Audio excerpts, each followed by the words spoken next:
Hello, this is Jill Coleman with jillstamps.com, and in this video I'd like to share a paper crafting tip to help you ensure that your self-adhesive die-cut letters are lined up precisely on your card making projects or your memory keeping projects. This tip was shared at the 2014 Stampin' Up! National Convention, and I thought it was just a great light bulb moment for me. I don't know what it is. I think over 40, yes, I'm over 40, getting things lined up is getting a little more difficult. The kit I'm working with today, this card, comes from the Paper Pumpkin kit for July of 2014, and if you haven't checked out Paper Pumpkin yet, I would really encourage you to do so. You can do that at mypaperpumpkin.com, and what it is a monthly paper crafting subscription that comes to your door each month, and a real quick creative escape to get you crafting in just moments. Everything is included in that kit.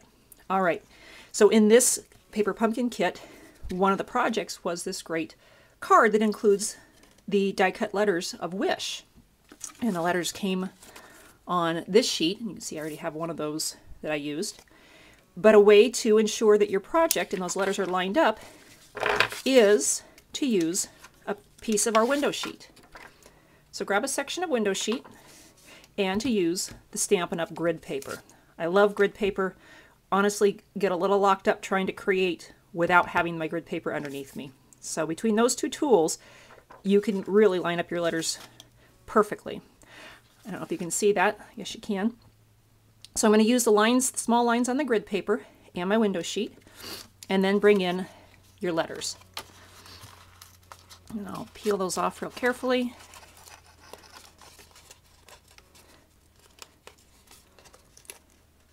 And these particular letters are very narrow and very delicate.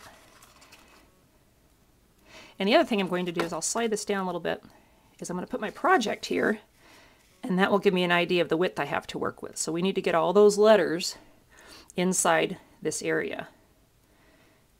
And I'm going to put just the base of those letters and just barely tap them on there, and I'm lining those that bottom of that W up on this line, the grid paper, the grid line that's underneath the window sheet. And I just bumped it. So as long as the edge of your window sheet is aligned, you've cut that piece straight, and that it's lined up on your grid paper, then you know your letters will be lined up. And I'll get this finished up.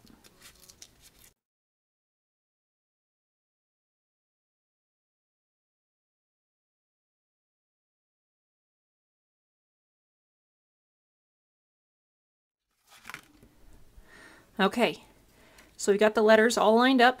The bottoms are all sitting just barely on that piece of window sheet, but they're all lined up across the bottom and on that grid line, so we know we're lined up.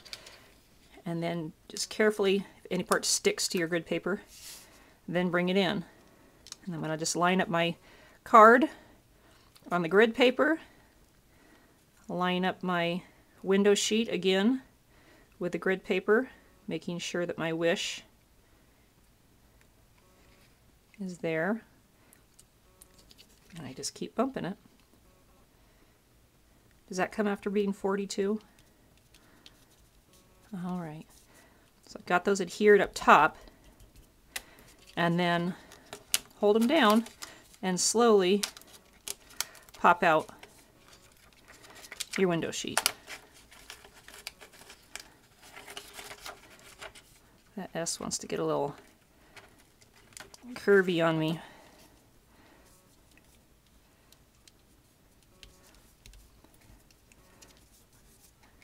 And there you go. Oh, now, figures. Got my little W just a little bit off. But you get the idea. And just a small tweaking of that is so much easier than trying to get all the letters on there individually and get them lined up. So you can see they're lined up on the bottom. And that's just a quick tip for getting your self-adhesive die-cut letters, whether it be from your Paper Pumpkin kits or your Project Life by Stampin' Up! Kits. Get your letters all nice and lined up. Hope that helps you. Love to connect again. Check out my websites in the following credits. Thanks so much for being here today. Bye-bye.